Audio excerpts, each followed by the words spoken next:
I wanted to throw a puzzle at you. And it's not so much a puzzle as, I guess, a physical setup that I've seen a few times on video and GIF form on the internet. I just saw it in The Flying Circus of Physics, which is a fantastic book everyone should check out, which just has little puzzles. I think, Zach, you and I have talked about it. Yeah, is that the Martin Gardner one? No, it's Walker, I think. Gerald Walker. We have talked about it, though, on the podcast. Yeah, Gerald Walker. Same Walker as the Walker, actual physics textbook that people use in undergrad. Anyway, he has a book called The Flying Circus of Physics that has lots of different physical situations, kind of puzzles, and just like weird phenomena that are like not super advanced physics. Like you don't need crazy knowledge of E&M or something like that to understand them. This is one of them. And I just saw it on his webpage for The Flying Circus of Physics. That's called a Domino Amplifier. If I say those words, do you know what I'm talking about? It sounds like one of those situations where you can have one domino knock over a larger domino and knock over a larger domino until eventually, you're knocking over a 10-foot tall domino. Exactly. Right. So we know, we got some conservation laws. You tap a tiny domino. How does that small, tiny amount of energy end up knocking over the biggest domino? Like where does you can imagine, take your little tap and then put, I don't know, a can of soda under the biggest domino and it's going to get smashed. Like that's a lot of energy to smash a can. But you started with just a little tap. So like where did what happened? Right. Okay. So the first thing that's coming to mind that I'm thinking about is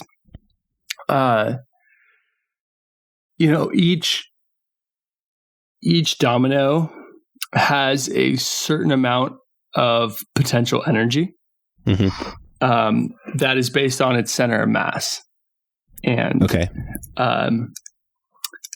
So if you if you knock over one domino, it must be that like kind of there's an activation energy, and that's what you doing the push is. But then, for that little bit of energy input, you get the total potential energy out of it falling. Let's imagine just one domino, right? Mm-hmm. So you get the potential energy of it falling from its, position with its center of mass in the high up till its center of mass like on the ground, essentially. Okay. So, yeah, I mean, I'm almost thinking of it kind of like a chemical reaction, where sometimes you can put in like this little bit of energy to get it over kind of an energy hump and you get a lot of energy out of it. Right. And so, yeah, each bigger domino, I'm thinking like has a higher activation energy, but if you can get that out from each smaller domino, its predecessor, then by the end you get this big amount of potential energy that's going to get unleashed on the soda can. Yeah, so you're talking in terms of like if you start with the small domino first, and then from that smallest like normal domino sized domino, knock that into the last one, like the big one. I don't know, just say 10 feet tall. That's not going to tip it over. That's not enough. So you need those kind of stepping stones, the intermediate ones, to get over the activation energy, quote unquote, for each domino. Yeah. That's kind of building up to the big domino knocking over. Yeah, exactly. Something along those lines where you get more energy out in terms of more, I guess maybe more useful energy. If useful energy is the domino falling over than what you put in. Okay. So in a chemical reaction, I imagine the energy is stored in some sort of bond between molecules or something. But where is the energy being stored? I think you already said it, but where is it being stored in that it's all of a sudden released? Oh, in the dominoes? Yeah. Yeah, it's just in the potential, right? Someone had to go ahead of time and set up each one of those. Right. So the domino naturally is like in some laying down position, and someone had to use their muscles to pick it up and set it in a higher potential energy, like gravitational potential energy situation. Right. Yeah, exactly. And so, yeah, they kind of stored up some energy there, and then you're unleashing it. Right. Yeah. Okay. Yeah. And in talking this out, I get it, and that totally makes sense. And I thought of another fun like experiment, or I don't know, setup we could do to show the same principle. Is imagine, well, I'm in a high-rise building. Say each balcony had a tennis ball, kind of precariously balanced on the edge of the balcony railing, and on each floor there's say a bar that goes between the floors, and it's just barely touching each tennis ball. So you have a tennis ball, a bar touching the next tennis ball up higher, and then another bar connecting to the next tennis ball higher, and so on.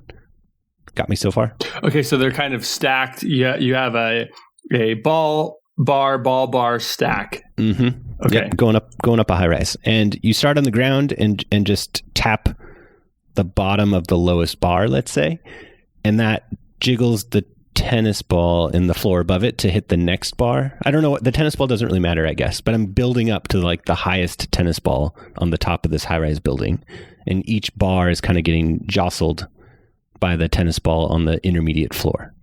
I guess I'm overcomplicating it, but it's kind of similar to the dominoes in some sort of kind of Rune Goldberg machine, where you're just having these tennis balls bump into bars that bump into the next tennis ball up, which bumps into the next bar, all the way to the top. And starting from the bottom, all you did was flick the lowest bar or the tennis ball, whatever one you want to think of starting with, and a tennis ball is going to fall off the 20th floor eventually, and then slam into the ground. Right? Yeah. It's the same thing. You started with this tiny little flick of energy from your fingertip. That turns into this, ignoring air resistance, this massive amount of kinetic energy of the ball hitting the ground. Yeah, right. I mean, like, kind of the whole idea of like this activation energy thing is like you set yourself up in a very shallow potential well. Mm-hmm. Like if you can imagine a fourth degree polynomial facing downwards, right? That's I got you. Right. So an M. Yes, how about that? Yeah. Imagine an M. Great. So imagine an M, right? If you now imagine a whole like stack of M's, like attached to each other or something. I don't know exactly the best way to visualize it, but yeah, when you take the top M, you have to add enough energy for it to go from the center, the ball, let's say, to go from the center of the M up to the top of one of the humps. But then once it just barely crosses it, now it's going to roll down into the next M. It's going to go up and hit that ball, and that one's going to go down and hit the next ball and hit the next ball. And it's going to get this cascading thing. And so you get, for a little energy input, at least, you have to set up all the balls in the first place. But after that, it's this, you get this little energy input to get a lot of energy output. Right. Yeah.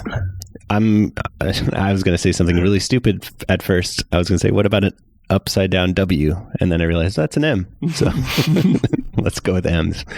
Yeah, they're kind of these metastable points, I guess you can consider them. Like pretty stable, but not the local minimum. Or it is the local minimum, not the global.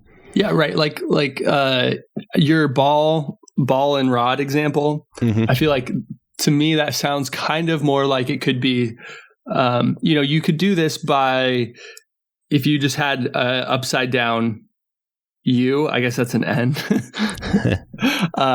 You can balance a ball right on the tip of an N. Right. And it will stay there stably, but it's an unstable, yeah, it's unstable equilibrium. Yeah, there you go. Yeah, so it can balance there, but like any touch to either direction, it's going to decay into a lower energy state. Right. Yep. And so, yeah, it's better to have the sort of M shape, because then if you touch it just slightly to the left or to the right, it's going to actually go back down to its original energy state. It takes there's a minimum amount of energy that it takes to actually get the thing going. And so, yeah, you can kind of get this whole balancing act together. Right. Yeah. Yeah. So the energy of that final ball falling to the ground is set up by you going ahead of time with the tennis balls and using the elevator's energy to lift up the balls and put them in their places on the balconies. And then you release all that energy all at once with the falling last tennis ball. Yeah. So it's the same thing with the dominoes. Yeah, you're setting them up ahead of time, and then that energy that you use to set up the dominoes gets released much more quickly. Right, which is why it's so frustrating when someone knocks over your set of dominoes. All that energy. Because you put all that energy into it, and they get it all out for just a little input. Yeah. I wonder, I didn't plan on this, but how do we quantify the activation energy that you were talking about? Like, how big does the domino have to be? Like, is there a relationship between the distance of the dominoes and like the size of the one it's about to hit? It probably depends pretty strongly on the thickness of the domino. Like, how stable is it standing up? Yeah. Like, because I mean, I guess if each domino, let's just imagine each domino is in a unstable equilibrium state, right? So, just the lightest breath will knock it over. Right. Then it's essentially any domino can knock over any other domino. Right. Even like a little one could knock over a 10-foot one. And that would be the case where it's balanced on a point, like an upside down triangle. Well, can triangles be upside down? Point down triangle. I know what you mean. Yeah. Yeah. And so, I definitely agree that somehow the thickness has got to be involved there. I mean, the other way to think about it is, if you have like a really, really wide base, like the size of your house or something, it's going to be really hard to get that thing to fall over. Yeah. You got to I remember learning about this in physics class. You got to get the center of mass outside of the footprint to get it to tip over. Right. Yeah. It's kind of like a base of stability, and you have to get that center mass hanging over it, and then it'll tip. For a domino, it's pretty simple to do that, but you can imagine lay the domino flat and try and get that center of mass over the footprint. I mean, you're basically standing up the domino at that point. Yeah. So I think what I think the activation energy is, maybe I'm just drawing a picture here and thinking, spitballing. But okay, if you draw like a rectangle, so that the longest dimension is vertical, like you would setting up a domino, right? And you draw, say the center of mass is right halfway in between the top and the bottom, and the left and the right. If you draw a line going straight down from that to the base, then you get some height. If you draw a line from the center out to one of the corners, you get another distance that is, it's actually a hypotenuse. You formed a triangle now. And so from one of the corners of the domino to the center of mass is a hypotenuse. Therefore, it's got to be longer than the height of the center of mass. Right. So if you imagine this thing tipping over, it's actually rotating about that corner. Yeah, exactly. So I think the activation energy is probably, at least on my first order, it's the difference in potential energy of it when it's flat on the bottom and when the center mass is right above the corner, meaning the center mass is as high as it can possibly get, because it's actually going to go up when you first start to push it. Right. Huh. It's like, we're just assuming that's the pivot point. It's not going to slide, like the bottom of the domino is stuck on the ground, which isn't true, but good enough. Let's work with that. Yeah. Is that all it is? Is just, I was approaching it from like an impulse, rotational, angular momentum kind of thing, but you might have just taken the shortcut and said like, no, initial, final, that's all you need to worry about. Yeah. I don't, potential energies. I'm not sure I was just kind of looking at it and I was like, oh, hey, it's actually going to, you have to put energy into it to get it to move, since the center mass is going to go up. Right.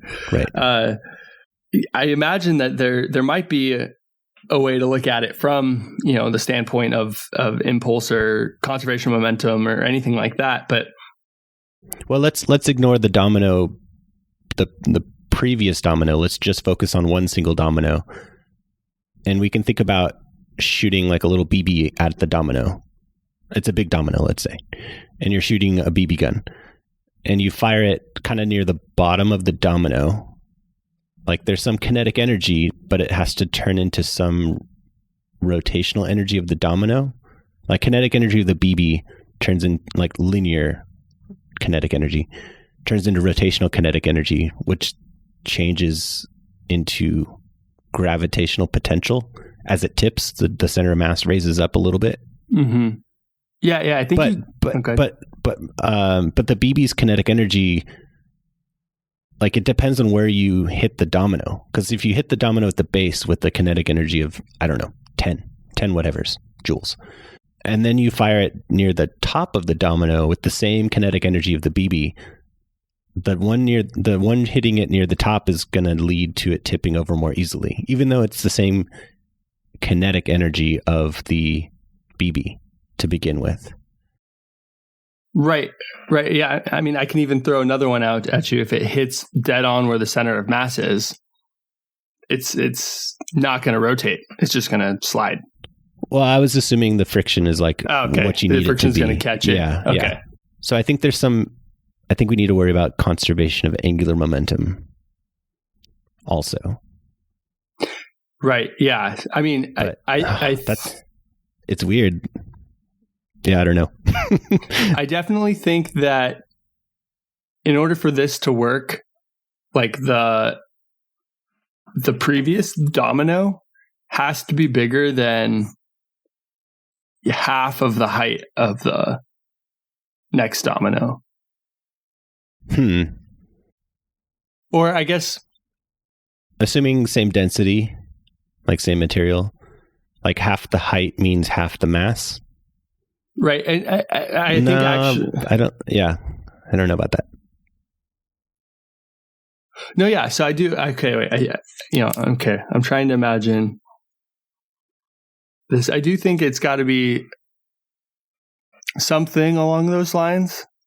I think it depends on how far apart they are. Well, yes, that too. But my thought is if it's smaller than half the height of the next domino, that it's going to be like shooting a BB beneath the center of mass, and it's going to want to rotate the other way. No. So I'm still working with the friction being strong enough. Like imagine opening a door. You don't have to push farther than halfway between the hinge and the edge of the door to open it, right? Okay, all right. Like you can get close to the hinge and push and it'll still open. You got to push really hard, but it'll do it. Okay. All right. I see what you're saying. So I'm working with friction is strong enough to not allow slipping no matter where you hit it from. Okay, yeah. So there's, let's just say, that there's some pivot at the leading bottom corner. Yeah. Consider it a hinge. Gotcha. Yeah. Okay. Yeah. So then what I just said is not true. But yeah, I think it depends on a lot of things. And I think it's probably pretty messy. One of them's the distance between them. The other is like the not just the height, but like the mass. I guess it's the height and the mass.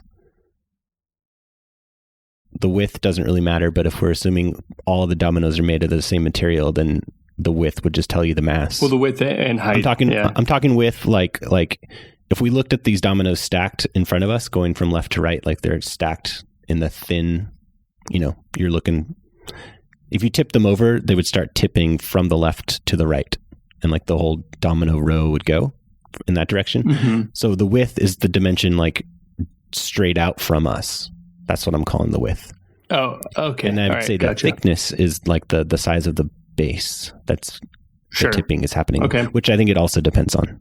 Yeah, there's a whole set of variables there that you're going to have to tune. Right. And that's just assuming that the friction is strong enough to prevent it from sliding, which for dominoes on a table definitely is not necessarily valid. Yeah, I mean, but I think the key is if you can get enough potential energy that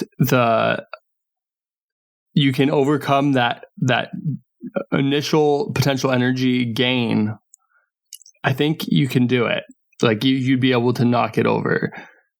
And so I think the key there is just going to be like how much potential energy did the previous domino lose? Because that's going to be so funny.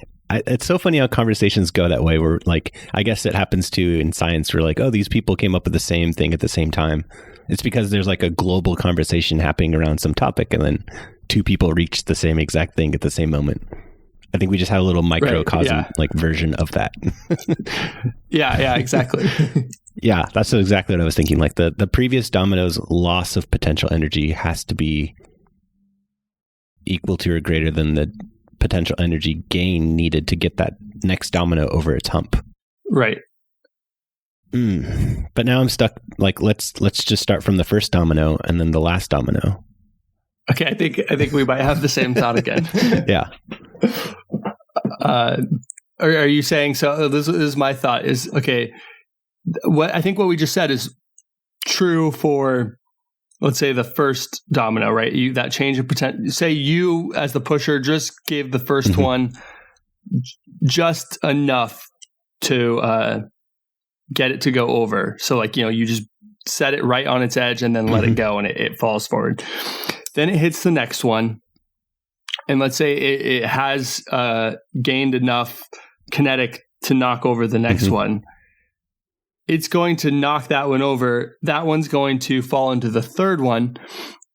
And we're assuming the same thing, that this one now has to have enough change in potential to knock over the next one. But it also now is also getting like a push from the first one, So we're at the second one is getting helped by the first one, because that first one is still going down in energy as well, as it kind of, as they both fall over, the first and the second. Right. So there's some sort of cumulative effect as the dominoes progress until, there's probably goes backwards, n number of dominoes, depending on like how thick the dominoes are, because eventually they'll just be like all lying on top of each other. Right. But so the first one, let's say it loses in potential energy as it tips. Its potential energy decreases 10 joules. That means the next one requires 10 or fewer joules to tip, right? That's essentially what we're saying. So it seems weird that the final domino needs 10 joules if that's all that the first one lost by tipping over. You know what I mean? Okay, wait, yeah. So I think I'm like, it's 10 or fewer each domino moving forward. So the first one loses 10, the next one loses 9.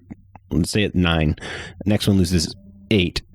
If the sixth one needed 11 joules in order to tip, like you're saying, the change in gravitational potential energy of the sixth domino needed 11 joules. Where did those 11 joules come from? Did it come from the first domino? Right. So yeah, this is kind of what I was getting at with. So it takes the first one. Let's say it loses 10, like you said. The next one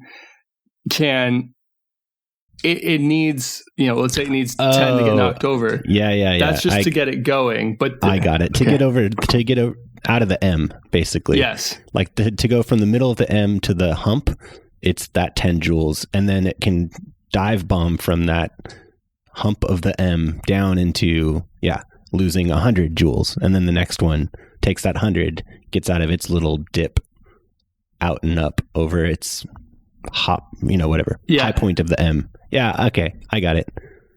Good. I like that. Yeah, I feel like there's probably a if you make some assumptions about the base height or something being the same, or sorry, the thickness, as we're calling it, being the same, And maybe the width, there's probably a like relationship that you can draw out that'll say like each domino you can knock over gets like is this much taller than the previous domino or something like that. There's some series equation that you can use to figure out like what is the next biggest domino that you can knock over. Yeah. Well, cool. I like that mental picture of the M's linked up together. Yeah. I'm trying to think of a better way to say it, but that's pretty much what it is. It's so like imagine typing out M's in like Google Docs and you change the size of the M from like 12-point font to 16 to 20 and so on.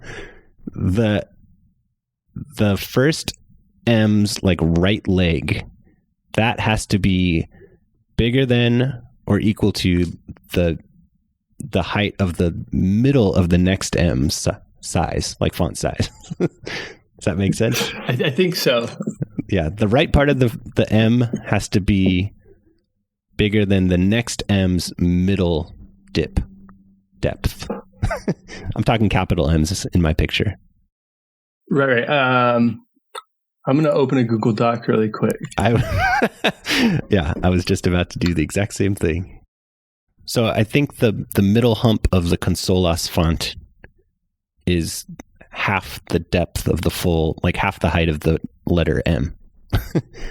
So going from a 10-point font, the next one has to be a 20-point font. And then, it just has to double every time. So 40, 80. Whoa, we're getting big. Is that right? Yeah, that looks pretty much spot on. This is the most ridiculous thing I've ever done. It's not just it's Yeah. Apparently you can only go up to size 400 point. Oh, interesting. Yep. Okay. Only as low as size 6. So I should really do from 6, 12. I'm redoing all of these. 24, 48. There was... Okay, all right. You have your M's made? Yeah, what's 192 times 2? 284? 284. 3. Yeah, 384. Yeah.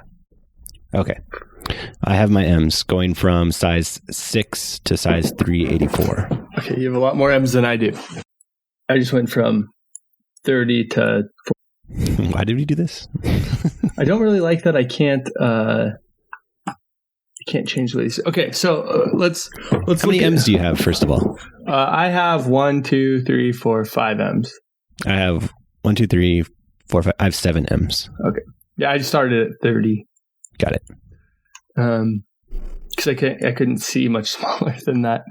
Okay, so let's looking at these M's really quick. See, I feel like yes. Oh wow. Yeah, looking at your M's, the thing I feel that's the issue with this is you're starting in the middle of the lowest M, right? Right. You put in enough activation energy to get up over the first hump. You go down to the bottom, which means conservation of energy. You can go back up to that height.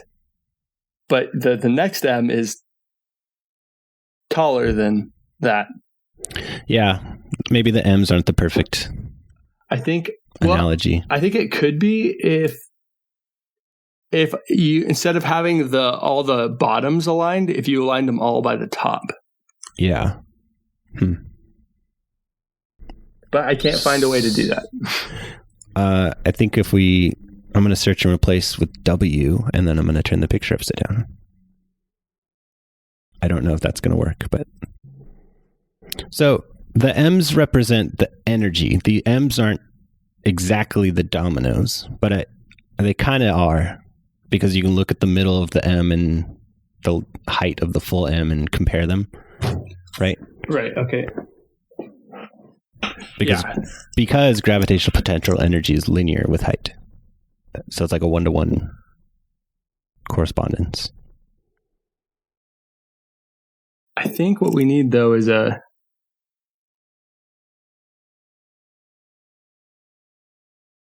something more like a downward trending stock chart. Yes. Well, downward turning because everything's lined up at the top.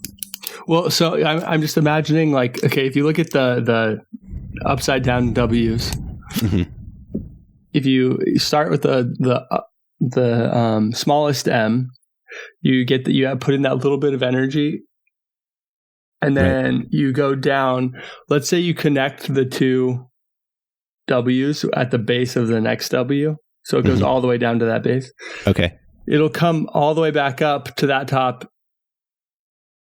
And then this would be like each domino just knocking over the next domino, just enough energy to like knock over the next domino, I think, without any like change of speed. Yeah. Maybe M was the wrong Well, the first shape is, it could be like an M, but then from there it turns into, is that a backwards ends? But end's not right either because what are we trying to predict with the right, like the horizontal direction? Like we have a vertical direction of energy, like our vertical axis is showing energy. What's the right direction? Just domino. I mean, the width of the domino is only that way because we had to change the font. And so no, I get that. I didn't mean for it to be continuous, but like I was about to like freehand draw what I'm picturing, but then I realized we're trying to connect these M's, but that's where we're getting stuck, I think, is like how the M's connect. But we shouldn't, because it's discontinuous. Like they're just little discrete, like this is the local gravitational potential. It's not even gravitational potential. It's like the equilibrium, unstable equilibriums, or the local minima of these potential wells at each domino. But then what happens after it falls? It just goes to the next domino.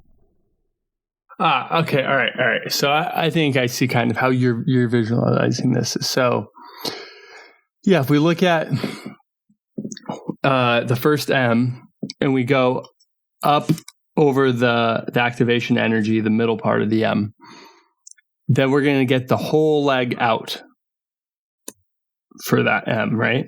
Right. The right leg.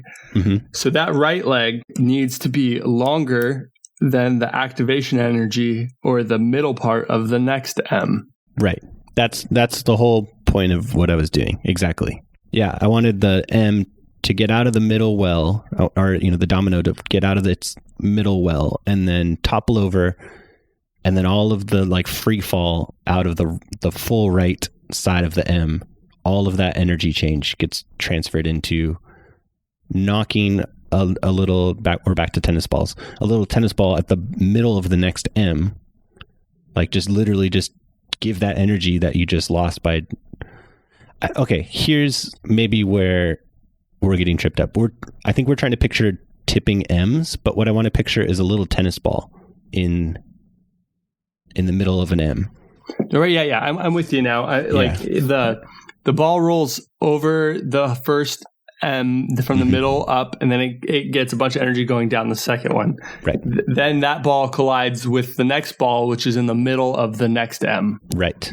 And that's the kind of the key. Now I got the picture. I'm going to draw it freehand and then I'll try and make like a computer representation of what I'm picturing. But it's basically a squiggly line that starts like with small squiggles and then gets bigger and bigger squiggles as you go on. And there's a little ball in the bottom of every low point of the squiggle. You got that picture?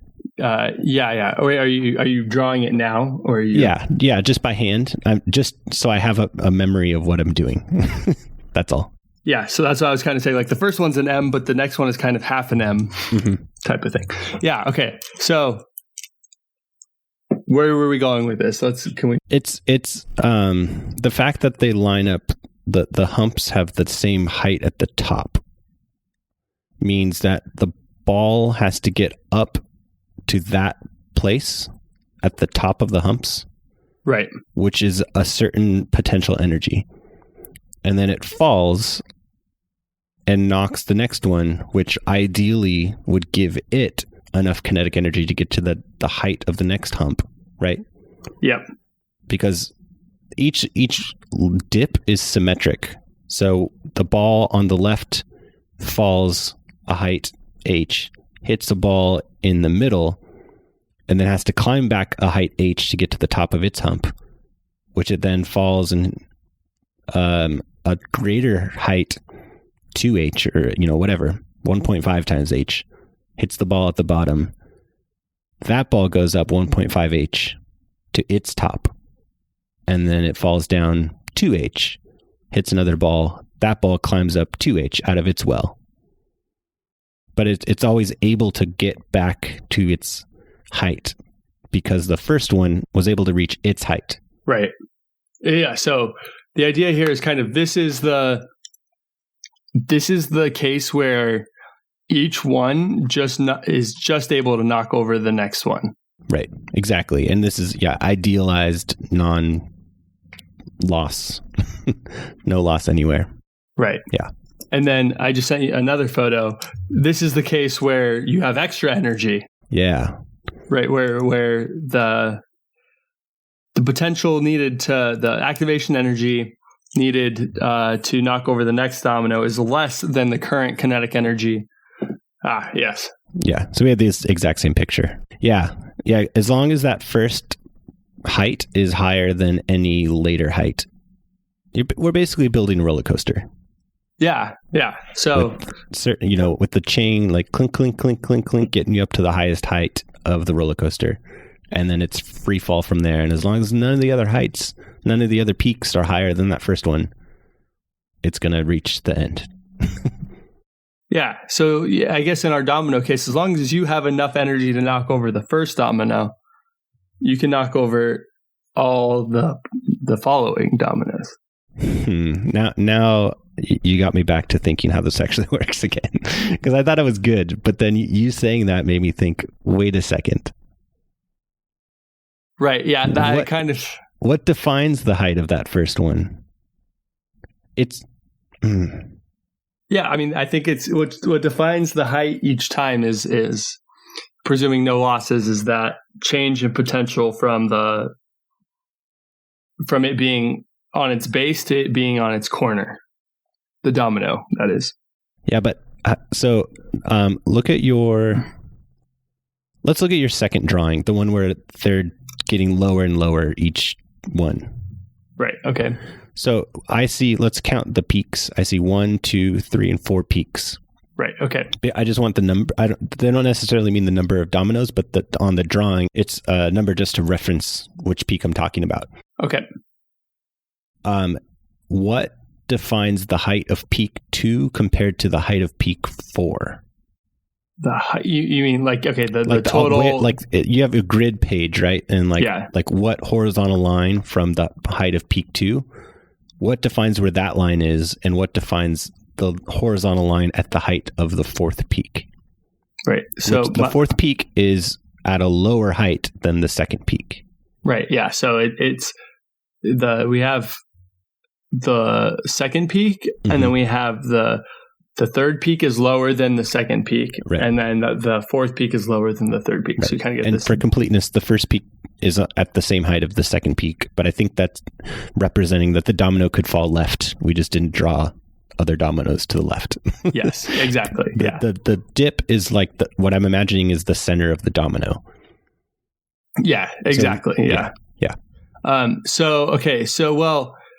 What this little graph says to me, or what I'm imagining happening, is that the first domino is going to fall. It's going to get a bunch of kinetic energy, and then it's going to hit the next one, and the potential energy that it has is going down the whole thing is trending downwards, right? The potential energy is going down for the whole system, right? As it goes downwards. And that's because the whole thing is gaining kinetic energy.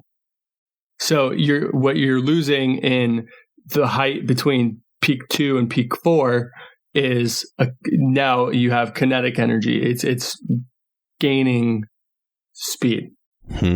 So like what I imagine with the first drawing where all the peaks have the same height, is the first one falls and it hits the second one and it almost kind of just stops for a second, and then it falls, just barely, and then it hits the next one, falls, and it gains some speed, but then it hits the first one and it kind of stops just barely for a second and knocks over the next one, and you just keep moving like that, where the kind of the average velocity is kind of the tipping same point. Yeah, or the velocity at the tipping point is the same. Whereas with the one where each peak goes down, I think you're getting a faster velocity at the tipping point. So it's hitting it with more gusto. Yeah, I got you there. I believe you. But I'm wondering how do we change the height of the fourth peak? Like, what would we have to do? Because theoretically, it doesn't have to be like monotonically decreasing like that. Like peak 2 could be higher than peak 3, but peak 4 could be higher than peak 3, but lower than peak 2. Right. And it would still work. But like, what is it? What would we change to have that happen? That would have to have then a greater potential energy of that domino, right? So then that domino is going to have to... Oh, the third one wouldn't... Well, no, because if you set it up right, it would still work. Yes, yeah. Okay, so sorry, I interrupted you. What were you going to say? So essentially, like if we want peak 4 to be taller than peak 3, what we'd have to do is... like do something like widen the base or increase the mass. Right. So we're fiddling with the domino geometry. Yeah. Okay. So that the height of the peak is just kind of an abstract representation of like a whole bunch of other stuff. Yeah. Okay. I mean, so there's kind of two heights to think about, I think. There's the height of the peak measured from the trough, the previous trough. Right. There's that distance. And that's what I'm thinking of as kind of the activation energy, the potential energy it has to climb. Yes. But then the relative height of that peak is based on kind of the potential energy of the system where it's at. So like if more of it's in kinetic, the whole peak is going to be lower. But if it ends up stopping, then it's going to go all the way back up to the top. So none of it's in kinetic. It's all in potential. Right. So so you could set up a situation where you just barely tap the first domino and it like just is what we were saying before, like almost has zero tipping velocity just as it goes over that hump. And so that the total energy is at that height of that hump number 2. And then you could have the next domino, that tipping energy that the first domino gave it all of a sudden is way more than enough to go over that the third hump in the drawing.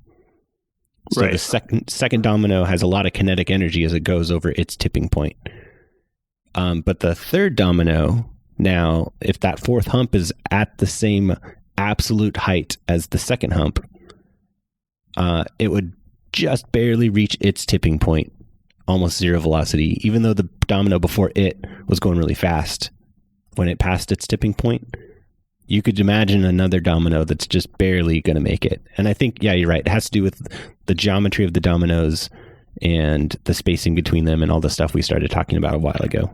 Yeah. And that's what defines the shape of that curve. But as long as we're always setting it up in such a way that the peaks of each domino, the tipping points, are always lower than that first tipping point that has to be overcome, I think we're going to amplify basically our initial little tap energy. Right. Yeah, exactly. Yeah. If it's lower, you can knock over, a bigger.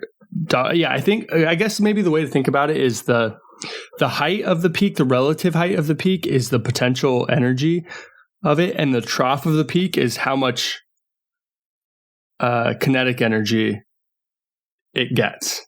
Right. Cool. I might be able to make. I didn't think that would go where it went, as usual. Right. Yeah. I guess we. Sometimes even we need a break from hardcore physics. Right. I wasn't really feeling it today, so I like this a lot better. I'm gonna send you a YouTube video of the world record, the largest domino.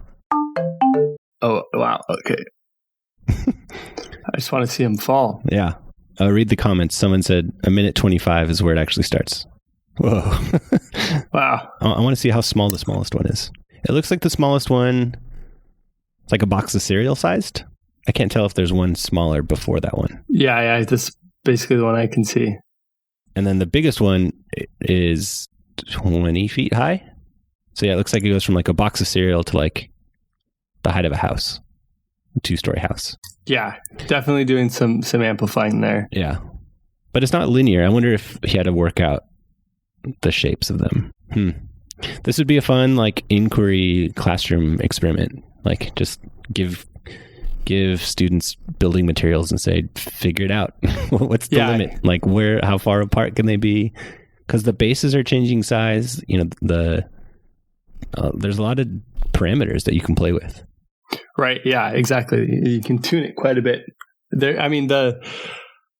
I think like one of the extremums I was thinking about early on is like if you put them side, essentially you touched every domino with the next domino, even with like regular dominoes. Mm-hmm. What's gonna happen? And in that extreme case, like you're not going to be able to knock it over, right? Like because you get no potential energy gain by that, like because you don't get any activation energy because you get no kinetic energy. Right.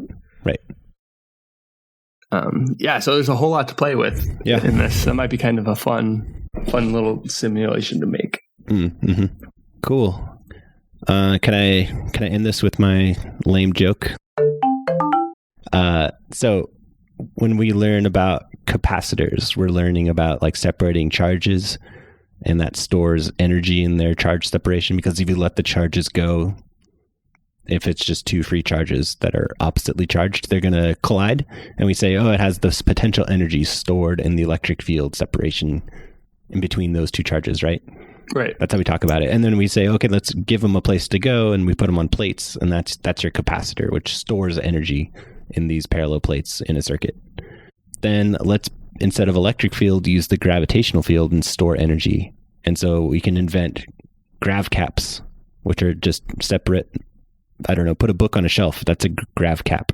Or stand up a domino, that's a grav cap. And then you can release the energy stored in the field by tipping over the domino. It's like discharging your capacitor.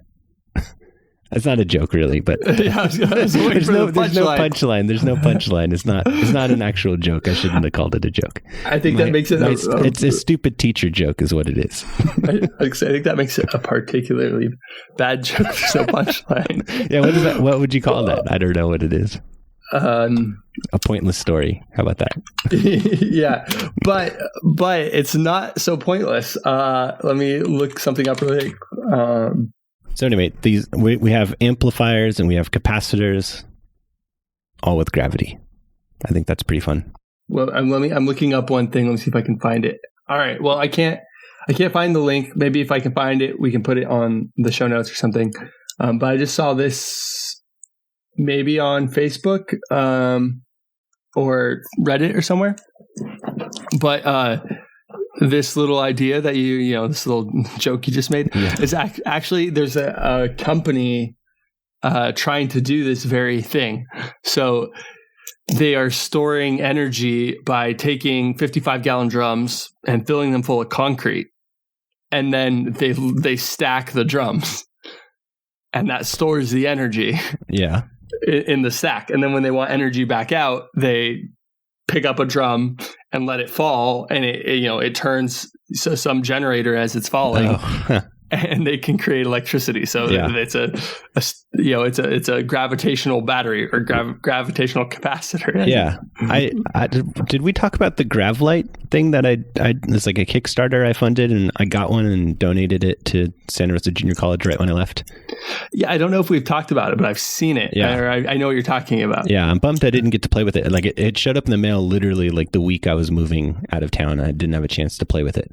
But yeah, it's basically that. Like you fill up a bag with water or sand, whatever, put some weight in a bag, hang it from an LED that has like a ripcord kind of thing.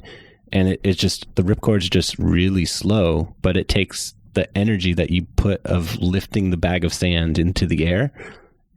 It falls slowly kind of like a cuckoo clock weight, but that's enough energy to power an LED. So you got a light powered by just you lifting up a bag of sand. I think that's pretty cool. Yeah, I mean, it's a great way to like have light while you're camping or something, good. Exactly. Yeah. And then they do something similar, like power plants produce too much electricity and they need to store the energy somewhere because there's not enough people using it. And one of the things they do is they just pump water uphill, and then it's behind a dam. And then when they need the electricity, the power back, instead of it just being wasted and not being used by anybody, they actually then turn on the dam's hydroelectric power and they generate some of the electricity back and let the water flow back downhill. Exactly. There's a bunch of simple gravity solutions to store energy. Yeah. But additionally, I mean, I like the light one in particular because it's like, check out this cool new thing that we made. When really it's like just a like modern day grandfather clock. Right. Because I don't know if anyone remembers them, but you had to, wind it up and pull the mass up and then it would slowly go down. Yeah. We were house sitting somewhere and they had it wasn't a grandfather clock, but it was a tick-tock, like cuckoo clock kind of thing. And it would actually cuckoo, which is really annoying. And I could not figure out how to turn it off. And then one day I just heard the ticking slow and then it stopped. And I was like, oh, thank you. It just ran out. I'm just not going to charge you. Yeah, turn the crank. But we used to have like an actual cuckoo clock from Germany that had weights, and you had to pull the chain every week or so and raise the weights back up. And then it would slowly fall to the ground. But that's how it worked.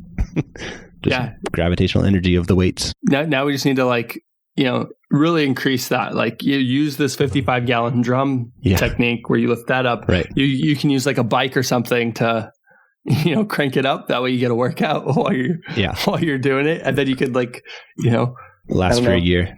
Yeah. Or power your fan for an hour or something. Yeah. Huh. I don't know about powering a fan, but yeah. Might be better off just connecting the fan to the bike pedals. Maybe, yeah. Drive it that way. Have you seen those bike blenders? No, but I can imagine it. They have them at science. I don't know. I feel like we would have seen them at one of the science festival things we did. I think I've seen them at farmers markets though. Where it's just a blender blade, like in jar assembly connected to a bike. And then you just pedal the bike and it blends your stuff. Nice. That's pretty cool. It totally makes sense and seems pretty easy to do.